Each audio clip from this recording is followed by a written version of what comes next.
At my graduation party, I watched my father slip powder into my champagne glass, so I stood smiling and handed it to my sister. She drank what had been intended for me. The day I graduated, my own father tried to poison me. Let that sink in. My father, with a white powder, slipped right into my champagne glass. But what he didn't know was that I saw him, and I wasn't about to be his victim. Instead, I stood there, smiling, and handed that poison glass to my sister.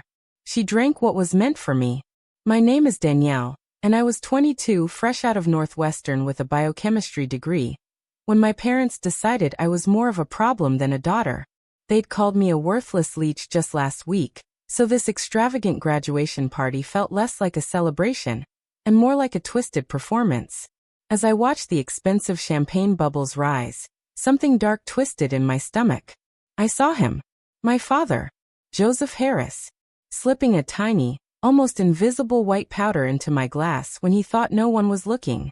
My breath hitched. The world tilted. My own father was trying to poison me. If you're watching this video and you're thinking, how is this even possible? Trust me, I still ask myself that question sometimes. Hit that like and subscribe button as I share how I survived this unfathomable betrayal and found a strength I never knew I had.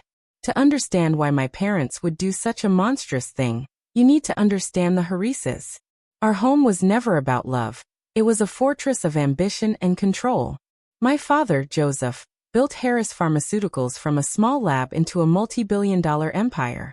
His ruthless reputation was legendary. Competitors mysteriously lost funding, regulatory hurdles appeared out of nowhere. But publicly, he was the picture of a philanthropist, a family man.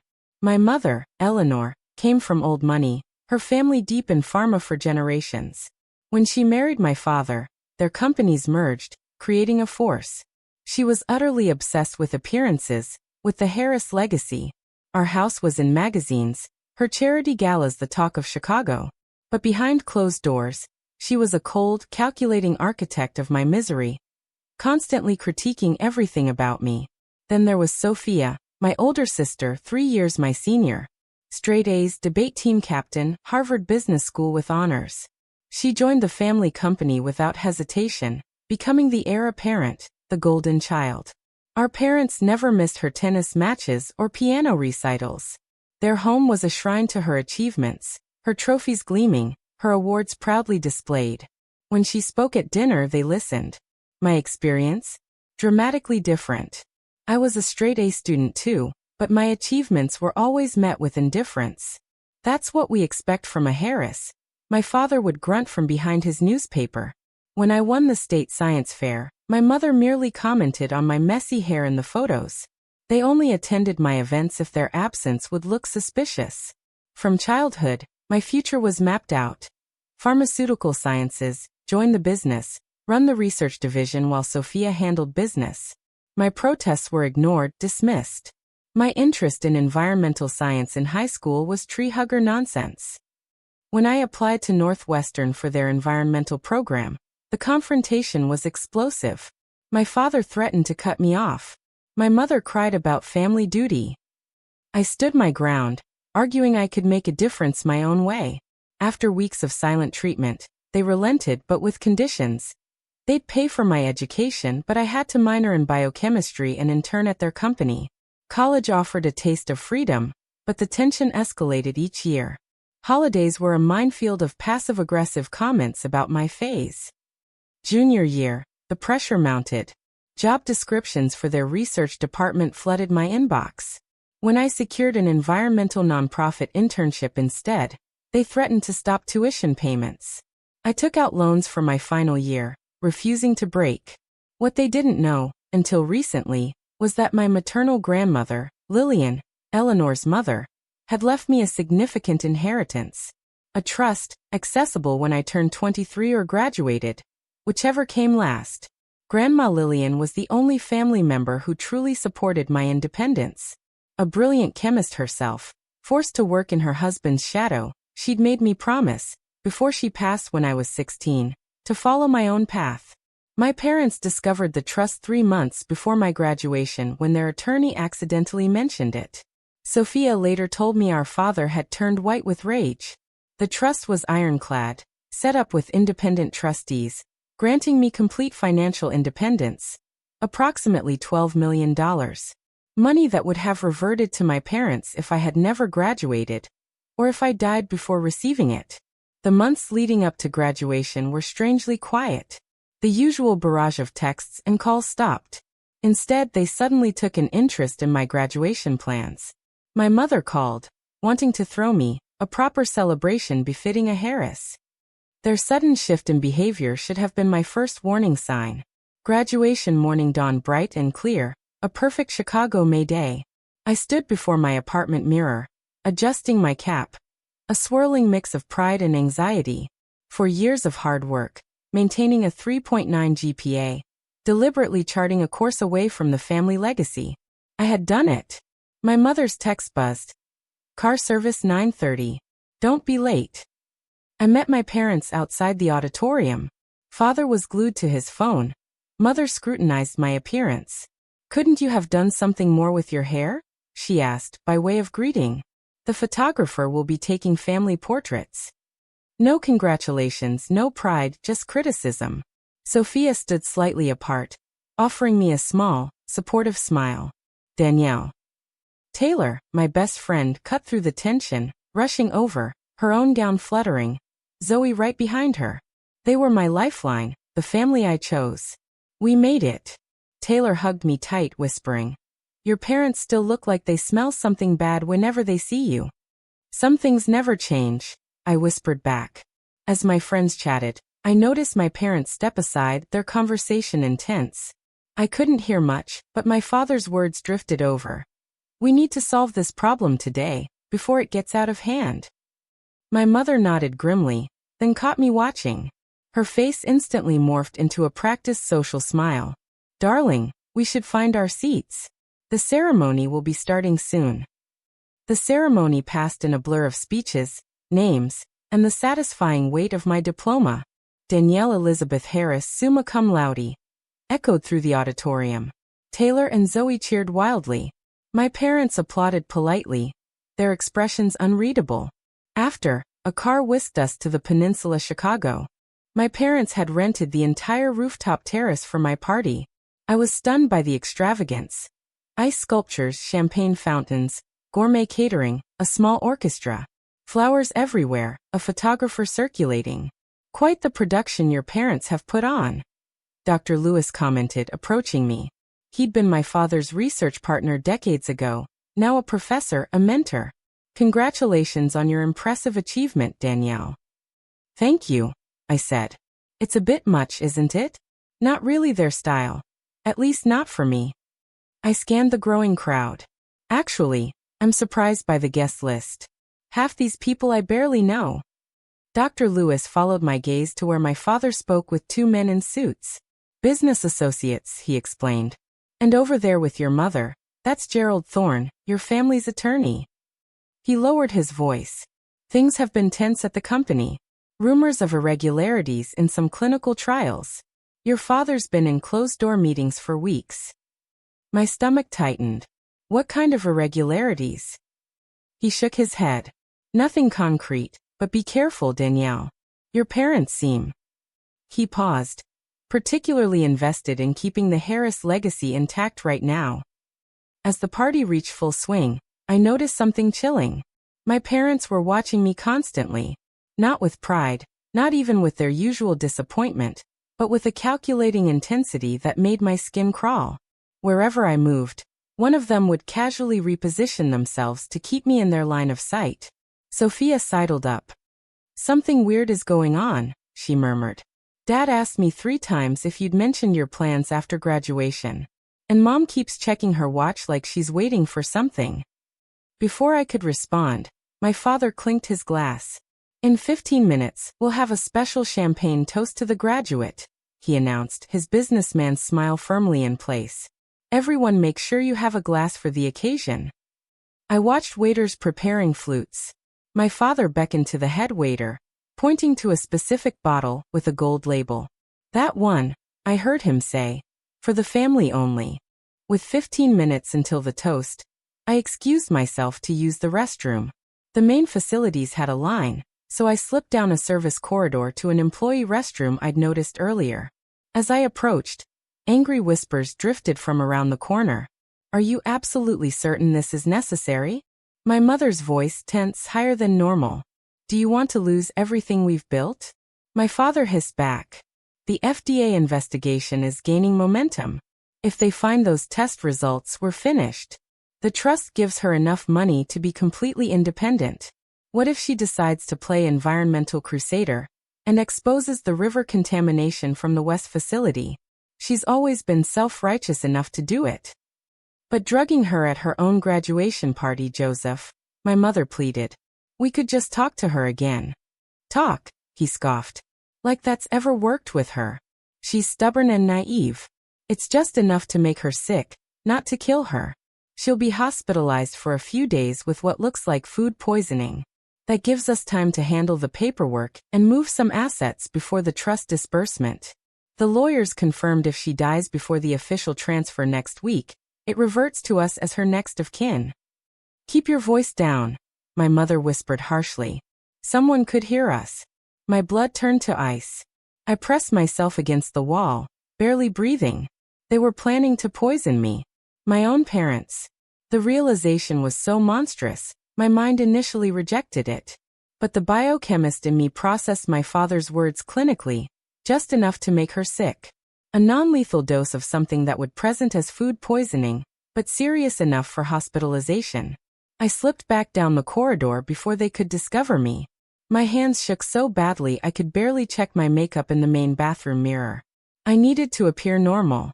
I needed to think clearly. Years of navigating my parents' emotional manipulation had taught me to compartmentalize, but this was beyond anything I could have imagined. Back at the party, I observed with new eyes. Waiters arranged champagne flutes on a special tray. My father approached, examining the glasses carefully before selecting one, and placing it slightly apart. The special bottle with the gold label was opened, the bartender filling glasses. My father hovered, ensuring he knew exactly which glass was which. I made my way to Taylor and Zoe, keeping my voice steady through sheer will. "I need you to do something for me." "No questions asked," I whispered. Taylor, always loyal, nodded without hesitation. "Record the toast on your phone. Get my father in the frame as much as possible, especially when he hands out the champagne." "Is everything okay?" Zoe asked, her eyes concerned. "Just a precaution," I replied, forcing a smile. "Family drama as usual." The minutes ticked by with excruciating slowness. My biochemistry training kicked in. What would he use? Something difficult to detect, something that could plausibly occur naturally or appear as food poisoning. Perhaps a compound from their own research facilities, not yet on standard toxicology screens. I'd need to recognize symptoms quickly: nausea, vomiting, abdominal pain, dizziness, respiratory issues. If I could identify it fast enough, I could tell medical personnel exactly what to test for. As my father called everyone together for the toast, a crystal clear thought pierced through my fear. I needed evidence. If I simply refused the champagne, they would try again. Another way. I needed proof of their attempt, something concrete that couldn't be explained away. By the way, if you're still with me, finding this story as unbelievable as I did living it, please hit that subscribe button. You won't want to miss how this all unfolds. The moment of the toast approached with a surreal quality. Waiters distributed champagne to general guests, while my father personally handled the glasses from the special bottle. "The family should have the finest champagne for this special occasion," he announced jovially. He handed glasses to my mother, then Sophia, then extended one specifically to me, his eyes meeting mine with a smile that never reached them. I watched in slow motion as he presented the glass, and with absolute certainty, I saw the slightly cloudy quality at the bottom, where a powder hadn't fully dissolved. My father's large signet ring glinted as he held the stem, practically forcing the glass into my hand. "To Danielle," he said loudly, raising his own glass. "May your future be everything you deserve." The double meaning wasn't lost on me. I accepted the poisoned champagne, careful not to let it touch my lips as the guests took their first sip. "Before we drink," my mother interjected smoothly, "Joseph, why don't you say a few words about our daughter on this special day?" My father cleared his throat, shifting into his public speaking persona. Danielle has always been determined, he began, carefully selecting words that sounded complimentary to outsiders, but carried years of disapproval only I could hear. While she has chosen an unconventional path, today we celebrate her academic achievement. As he continued his passive-aggressive speech, my mind raced. Taylor was recording, her phone discreetly capturing everything. I needed to act now before the toast concluded. The champagne in my hand might as well have been a live grenade. And to Sophia, my father added, surprising everyone by deviating from the traditional toast to the graduate, who has shown what a true Harris can accomplish in the business world. The perfect example of family loyalty. Sophia smiled uncomfortably, clearly caught off guard by being included in what should have been my moment. And in that instant, I made my decision. Speaking of my amazing sister, I said, stepping forward with a bright smile. I wouldn't be here without her support. She deserves a proper toast too. In fact, I held out my champagne flute toward her. This special reserve champagne father selected is too good not to share. Take mine, sis, I insist. Before anyone could react, I had pressed my untouched glass into Sophia's hand and smoothly taken her already partially drunk glass. My father's face froze in a mask of horror he couldn't publicly display, while my mother's knuckles went white around her own glass. To family, I declared, raising Sophia's safe champagne while looking directly into my father's eyes. Confusion flickered across Sophia's face, but social training took over. She smiled and raised my champagne glass. To family, she echoed, and drank deeply from the poisoned glass. I sipped from her original glass, never breaking eye contact with my father. His face had gone ashen, a thin sheen of sweat appearing on his forehead as he realized what had happened. My mother glanced rapidly between Sophia and him, her practiced smile becoming brittle at the edges. The moment passed. Guests applauded, conversations resumed, the orchestra played again. I circulated, making small talk, Sophia always in my peripheral vision. Guilt and fear battled within me. I hadn't had time to think of another solution. I had just allowed my sister to drink poison meant for me. The dose was supposed to be non-lethal, according to what I'd overheard. But what if my father had lied to my mother? What if Sophia reacted badly? 34 minutes after the toast, it happened. I was speaking with one of my professors when I heard a gasp. Sophia, who had been speaking with a junior associate, suddenly pressed her hand to her forehead, swaying. I feel strange, I heard her say, her voice slurring uncharacteristically. Really dizzy suddenly. I pushed through the crowd just as Sophia's knees buckled. The associate caught her awkwardly as she slumped forward. Help, he called. Something is wrong. My parents rushed over, genuine panic in their eyes now that their golden child was affected instead of their disappointment. My father reached her first, cradling her head as she began to mumble incoherently. Her skin had taken on a grayish tinge, sweat beaded on her forehead. Call an ambulance! My mother shrieked, all composure abandoned. Dr. Lewis appeared at my side, his medical training kicking in as he checked Sophia's pulse. Her heart rate is elevated and irregular, he reported, loosening her collar. What was she doing before this? She just had champagne at the toast, the associate answered. She seemed fine. Then suddenly, my father's eyes snapped to mine, realization and fury mixing with fear. I stared back unflinchingly. The ambulance is on its way, someone announced. 5 minutes out. I knelt beside Sophia, taking her hand. Stay with her. I told my parents firmly. I'll go downstairs to direct the paramedics.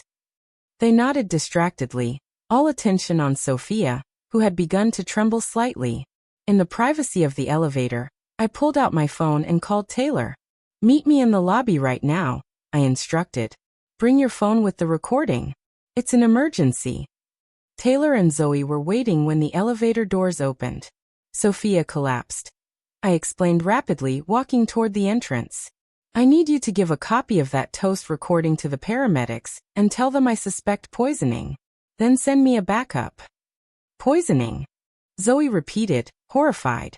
What the hell is going on, Danielle? I'll explain everything later, I pleaded. Please just trust me. The ambulance sirens were audible now, growing closer.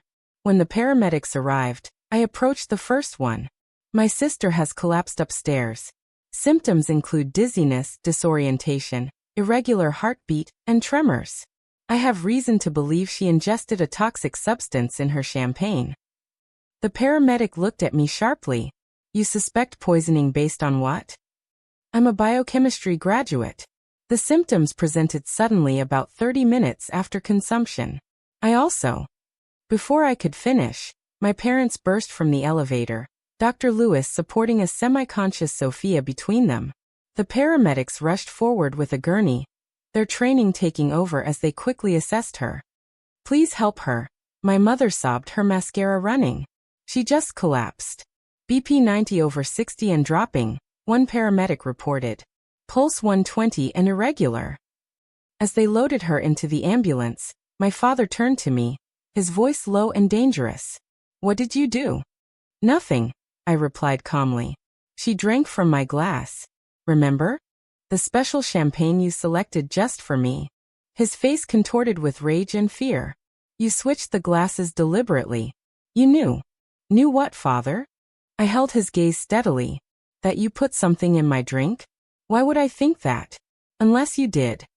She needs family with her, a paramedic interrupted. One person can ride along. I'll go, my mother insisted, climbing in. We'll follow in the car, my father said, grabbing my arm painfully. All of us. The ride to Northwestern Memorial Hospital was tense silence. My father drove while I sat in the back seat, Taylor and Zoe having promised to meet me there. My phone buzzed with a text from Taylor. Video sent to your email. Shows you clearly switching glasses after your father handed you one. What do I tell the police when they arrive? Police? Of course there would be police if poisoning was suspected. I texted back quickly. Tell them everything you saw. Show them the video. In the emergency room, chaos reigned. Sophia had been rushed into a treatment area. My mother wailing dramatically to anyone who would listen about her precious daughter, who just collapsed for no reason. I approached the nurse's station directly. I need to speak with my sister's doctor immediately. I have reason to believe she ingested a toxin, and I may know what it is. The nurse looked skeptical until I added, I'm a biochemistry graduate specializing in pharmaceutical compounds. Please, time might be critical. Minutes later, I was speaking with Dr. Patel, the emergency physician. Your sister is experiencing symptoms consistent with anticholinergic poisoning, she explained. Elevated heart rate, confusion, dilated pupils, dry mouth. We're treating her symptoms while running toxicology screens. You need to specifically test for cyclopentylate derivatives, I said. My father works with modified versions at Harris Pharmaceuticals. They're testing a new class of compounds that wouldn't show up on standard tox screens. Dr. Patel's eyebrows rose. That's a very specific suggestion. Why do you suspect this particular compound? I took a deep breath.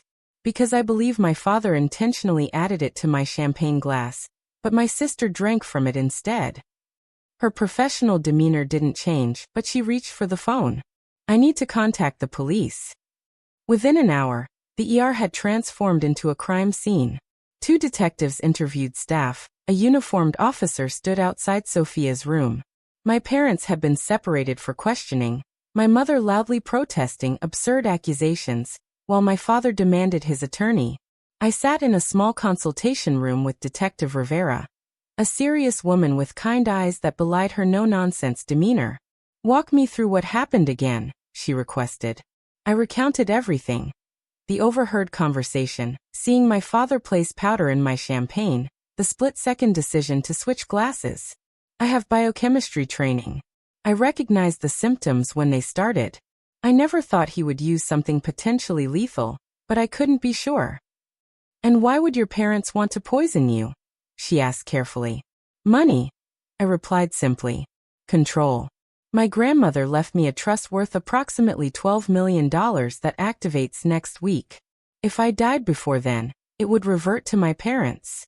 They also recently discovered their pharmaceutical company is under FDA investigation, and they believe I might have information that could harm them. Detective Rivera's expression didn't change, but she wrote something and underlined it. That is a serious accusation. I know, I said quietly. I have the video my friend took of the toast. You can clearly see my father giving me a specific glass and my decision to switch with Sophia. You can also interview Dr. Lewis, who is aware of tensions within the family and the company. A knock at the door interrupted us.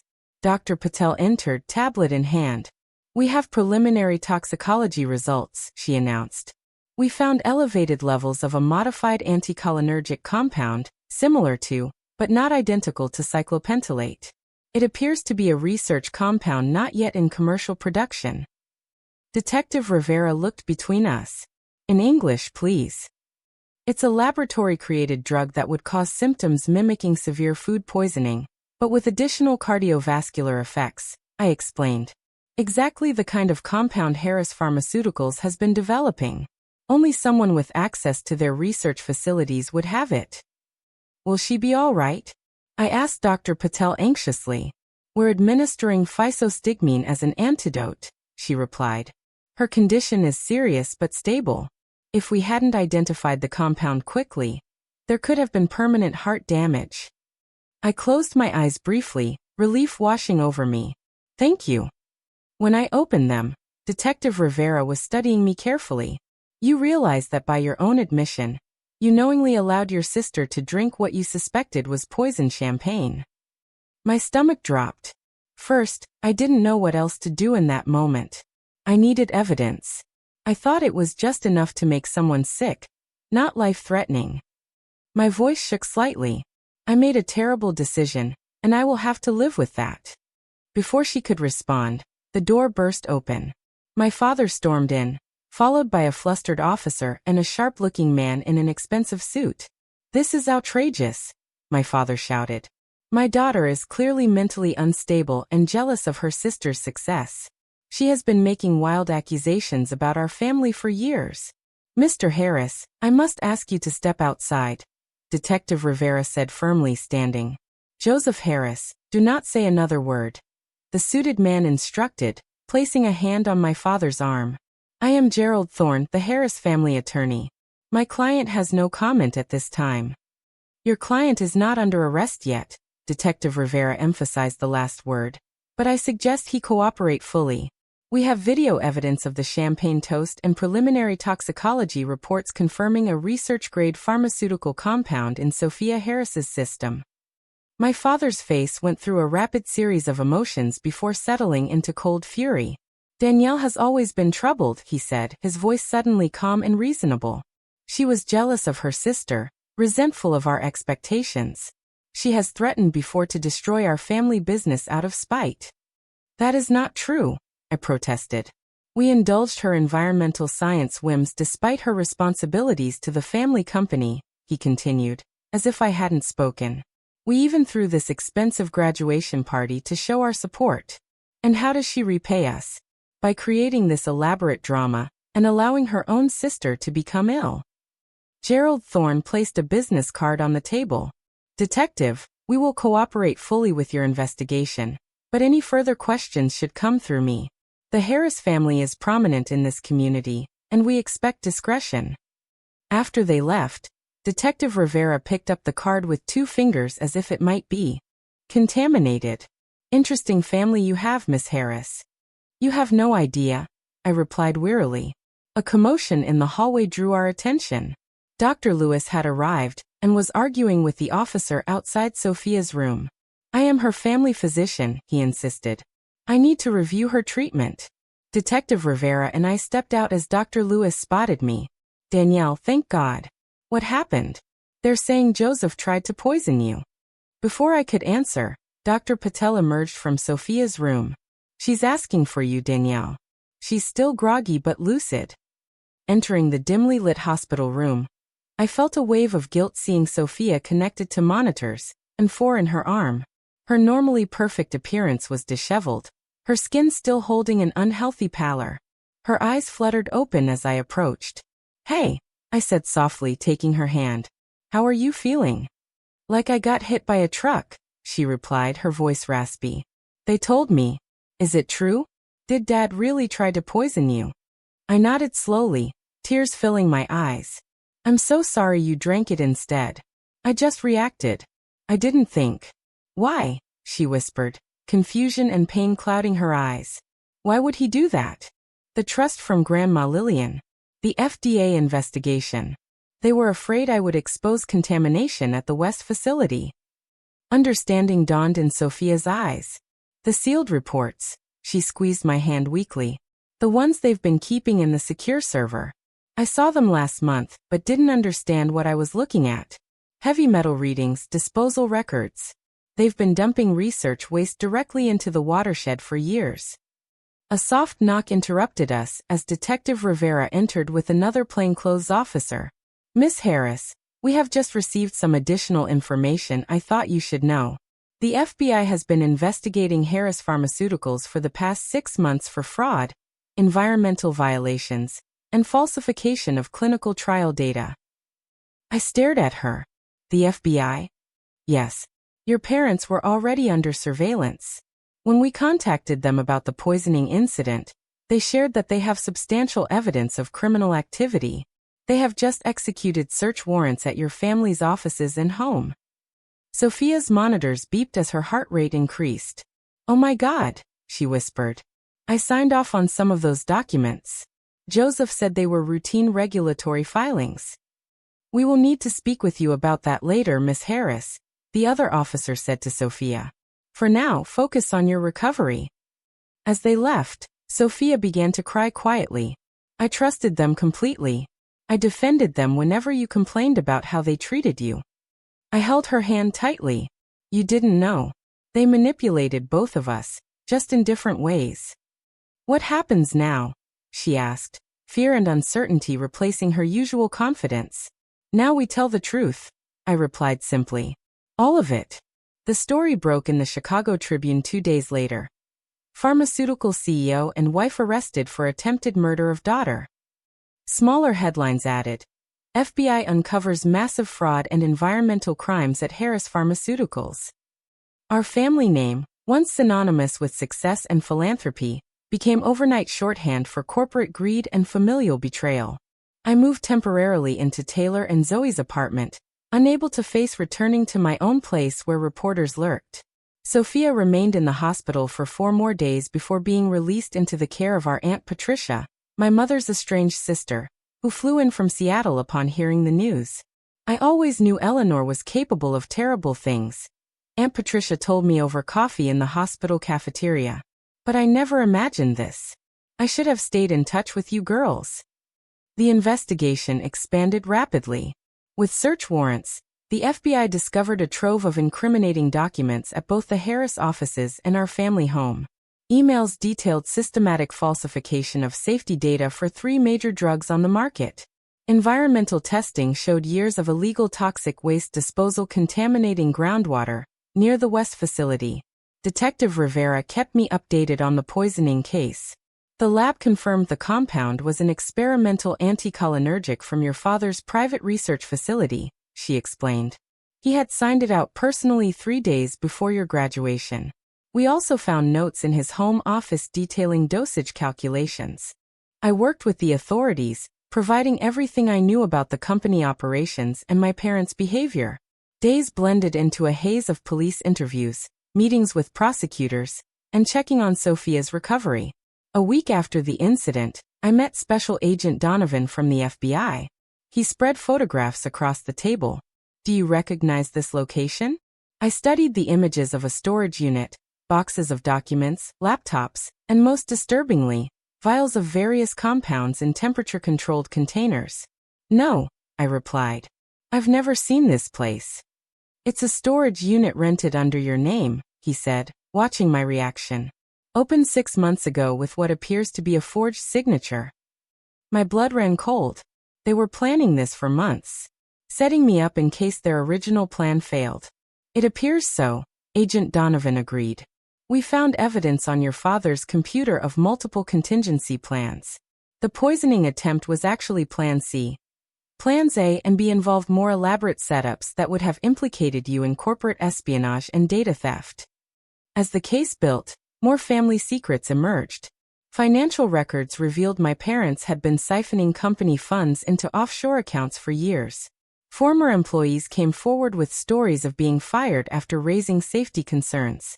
3 families filed lawsuits claiming their loved ones had died from side effects Harris Pharmaceuticals had deliberately concealed. Through it all, Sophia and I grew closer than we had ever been. The golden child facade crumbled as she processed her own sense of betrayal. "I was their puppet," she admitted during one of our long talks in her recovery room. "Everything I did was to please them. My whole identity was built around being the perfect Harris daughter." "You were also their shield," I pointed out gently. "As long as you were the successful, obedient one, they could dismiss me as the problematic child, rather than questioning their own behavior." 2 weeks after the incident, we received word that our parents were being held without bail, deemed flight risks due to their substantial overseas assets. Their preliminary hearing was scheduled for the following week. On the morning of the hearing, Sophia and I met for breakfast at a quiet cafe, far from the courthouse. She still moved carefully, her body not fully recovered. "Are you ready for this?" I asked, stirring my untouched coffee. "No," she admitted. "But we need to be there. I need to look them in the eyes." The courthouse steps were crowded with reporters. Inside, the hearing room fell silent as we entered, all eyes turning to observe the poisoned daughter and the targeted one. Our parents sat at the defense table, impeccably dressed despite weeks in detention. My mother's eyes filled with tears when she saw Sophia, but my father stared straight ahead, refusing to acknowledge either of us. The evidence presented was damning. The prosecution displayed the video of the toast, clearly showing my father giving me the specific glass and my subsequent switch with Sophia. They presented toxicology reports, the compound trace matching samples from my father's private lab. Financial records demonstrated the motive: my trust fund that would have reverted to them upon my death. Most shocking was a recorded phone call my father had made from detention to a business associate, asking him to clean up the situation with those river samples, and mentioning that Danielle was always the problem child, never understanding family loyalty. When the judge ruled there was more than sufficient evidence to proceed to trial on all counts, including attempted murder, my mother collapsed in theatrical sobs. My father remained stone-faced, only his clenched jaw betraying his fury. Outside the courthouse, reporters swarmed again. Sophia surprised me by taking my hand and addressing them directly. "My sister and I are cooperating fully with authorities. We ask for privacy during this difficult time as we come to terms with our parents' betrayal. Thank you." As we pushed through the crowd, a reporter called out, "Did you know your sister was switching the glasses? Were you part of the plan?" Sophia stopped cold, turning back with unexpected fire. "My sister saved my life. Our parents tried to poison her. And when she realized it, she had seconds to decide what to do. She has carried unnecessary guilt for my suffering, but the only people responsible are Joseph and Eleanor Harris. They were willing to kill their own daughter for money and to cover up their crimes. That is the story you should be telling." In the following days, more family members we had barely known reached out. Cousins, distant aunts, my father's brother who had been ostracized decades ago for whistleblowing on an earlier pharma scandal. It seemed our family tree was filled with similar stories of control, manipulation, and retribution against anyone who challenged the Harris way. Sophia and I began the painful process of separating ourselves legally and financially from our parents. We hired our own attorney, a kindly but razor-sharp woman named Vivian Santos. "Your grandmother's trust is secure," she assured me. "The trustees have accelerated the transfer given the extraordinary circumstances. As for Harris Pharmaceuticals, that is more complicated." "I don't want anything to do with it," I stated firmly. Sophia nodded. "Neither do I. But we have a responsibility to the employees who weren't involved in the criminal activities, and to the communities affected by the contamination. There's also the matter of your parents' personal assets," Vivian continued. "Much will likely be seized by the government or directed toward victim restitution, but there will still be substantial holdings that would typically pass to you as their only children." I looked at Sophia, seeing my own conflict reflected in her eyes. "We need time to think about that," I said finally. As summer progressed, the case against our parents strengthened. 3 former Harris Pharmaceuticals executives agreed to testify for reduced sentences. Environmental testing confirmed widespread contamination from improperly disposed research chemicals. Cleanup costs exceeded $100 million. In August, 2 months after the graduation party, Sophia and I returned to our childhood home with FBI agents to identify additional documents. Walking through the silent, imposing rooms felt surreal. Everything looked exactly as it always had, perfect, cold, sterile. In my father's study, agents cataloged the contents of his safe. "Miss Harris," one called, holding out a small leather journal. "Do you recognize this?" I took it carefully. The journal was old, pages yellowed. Inside, I found my grandmother Lillian's handwriting. It was a record of her own discoveries and concerns about Harris Pharmaceuticals from decades earlier. The final entry, dated shortly before her death, read, "I have arranged for Danielle's financial independence. She alone has the conscience and strength to break the cycle of this family's poison." Tears filled my eyes as I showed it to Sophia. "She knew," I whispered. "She was trying to protect me all along." "And you protected me," Sophia replied, squeezing my hand. "That's what real family does." 6 months after that fateful graduation party, I stood on the porch of my grandmother's lake house, watching the November sun shimmer across the water. The property, part of my inheritance, a peaceful retreat 2 hours outside Chicago, had been my home for a month. Hot chocolate delivery. Sophia called, emerging from the house carrying 2 steaming mugs, bundled in one of my oversized sweaters. She had moved in with me after selling her downtown condo, too full of memories of family business dinners and parental approval. "Perfect timing," I smiled, accepting the mug gratefully. "I was just thinking about how much has changed." "Everything," she agreed, settling into the Adirondack chair beside mine. "Remember when we used to come here with Grandma Lillian? She'd let us stay up late watching the stars, telling us stories about women scientists who changed the world." "I remember Mother hating those trips," I laughed softly. "She was convinced Grandma was filling our heads with dangerous independence." "She was right about that, at least." Sophia's smile turned contemplative. "The prosecutors called this morning. They're offering a plea deal." My hands tightened around the warm mug. "What kind of deal?" 20 years for father on the attempted murder charge plus the environmental crimes. For Mother, if she testifies about the corporate fraud. She paused. "They want to know if we object." I stared out at the lake, watching an eagle circle lazily above the water. "Do you?" "I don't know," she admitted. "Part of me wants them to face a full trial, to have everything exposed. But another part just wants it to be over." "I understand." I finished for her. We sat in comfortable silence, a new dynamic for sisters who had spent most of their lives as strangers. The past months had forged a genuine bond, built on shared trauma, but expanding into real friendship and trust. My phone buzzed with a text from Dr. Lewis. "Environmental job interview went well. They were impressed by your research proposal on pharmaceutical waste remediation. Call me for details." I smiled, showing the message to Sophia.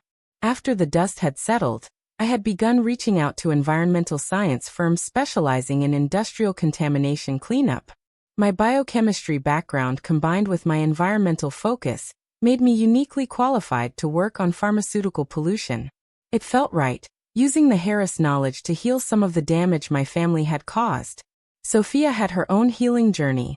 She had resigned from Harris Pharmaceuticals immediately after being released from the hospital, and had spent months helping authorities understand the company's operations and identify complicit executives. Now she was considering law school, inspired by the prosecutors and victim advocates she had met. "The house is being seized next week," she mentioned, referring to our childhood home. "They wanted to know if there's anything personal we want to retrieve first." I shook my head. "Nothing I need there. What about you?" "I already took the photo albums," she replied. "The real ones, not the staged family portraits Mother kept in the living room. The candid ones Nora used to take." Nora had been our housekeeper for 15 years, the closest thing to a loving maternal figure we had experienced daily. "Have you heard from Nora?" I asked. "She's in Florida with her daughter. She sent me a care package last week with homemade cookies and a note saying she always knew we would break free eventually." The criminal proceedings continued their slow progression. Our parents maintained their innocence publicly, their attorneys negotiating frantically behind the scenes. The evidence was overwhelming, with new details emerging regularly. Most painfully, we discovered through corporate emails that our parents had known about the environmental contamination for over a decade. Communities downstream from the factory had experienced elevated cancer rates and birth defects. Information my parents had systematically suppressed through confidential settlements and manipulated studies. I channeled my anger into action, establishing a foundation with part of my inheritance, dedicated to providing healthcare and environmental testing for affected communities. It couldn't undo the damage, but it was a start toward making amends for the Harris legacy. The media gradually lost interest in our story, allowing us precious anonymity to rebuild our lives. I began volunteering with a water quality monitoring program at the lake, finding healing in the simple act of protecting something beautiful. On a cold January morning, exactly 7 months after the graduation party, Sophia and I sat in the courtroom as our parents accepted their plea deals. They looked smaller somehow, their designer clothes replaced by muted business attire, their imperious demeanor diminished by months in detention. My mother wept quietly as the judge detailed her crimes, while my father remained stoic, his eyes fixed on some middle distance. Neither of them looked at us, their daughters, sitting in the gallery. When asked if they wanted to make statements before sentencing, my mother declined through her tears. My father stood, and for a brief moment, I thought he might express remorse. Instead, he spoke about his lifetime of contributions to medical science and how he had always done what was necessary to protect the family business. He described himself as a victim of changing regulatory standards and expressed hope that history would judge him more fairly than this court.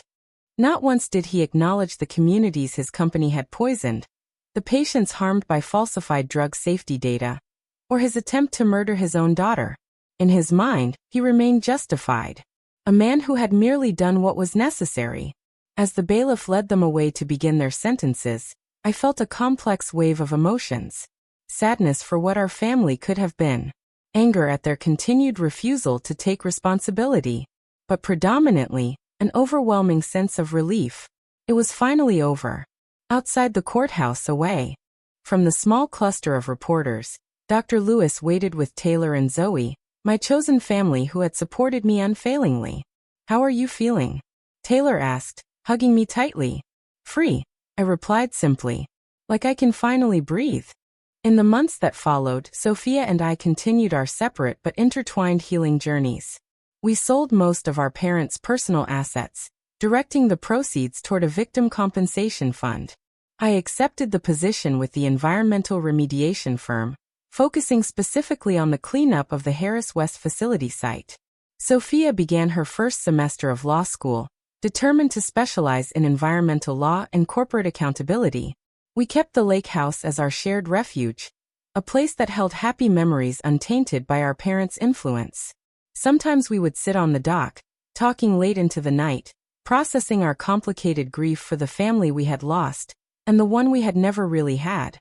"Do you think you'll ever forgive them?" Sophia asked me one evening as we watched the sunset paint the water in shades of gold and crimson. I considered the question carefully. I don't know if forgiveness is the right word. I've accepted what happened and who they are. I've released the anger because carrying it was only hurting me. But forgiveness feels like it requires repentance from them, and I don't think they're capable of that. She nodded thoughtfully. I keep thinking about nature versus nurture. Were they born this way? Or did something make them like this? And either way, what does that mean for us? "It means we have choices," I said firmly. "Their blood runs in our veins, but their values don't have to run in our hearts. We get to decide what kind of people we become."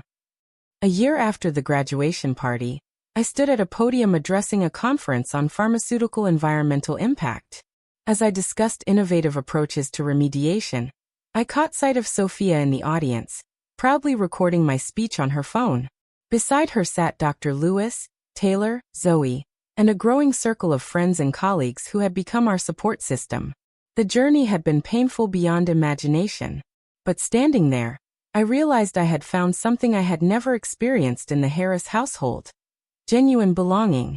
Not based on compliance or achievement or genetic connection, but on mutual respect, shared values, and authentic care. My parents had seen me as a problem to solve, a threat to eliminate. They had tried to poison not just my body, but my spirit, my independence, my very sense of self. In choosing to fight back, and refusing to become either victim or villain in their narrative, I had discovered my own strength and purpose. The inheritance my grandmother left me was valuable, but her true gift had been believing in my capacity to break the toxic cycle. That faith had saved my life, and now it was shaping my future. Have you ever had to make a difficult choice to protect yourself from toxic family relationships? What helped you find the strength to move forward? Tell me what you think in the comments below. I really want to know. I hope my story reminds you that blood relation doesn't entitle anyone to harm you, and that sometimes the most loving families are the ones we create for ourselves. If this resonated with you, please like and subscribe to hear more stories of survival and renewal. And remember, the most powerful antidote to poison is truth. Thank you for listening to my journey.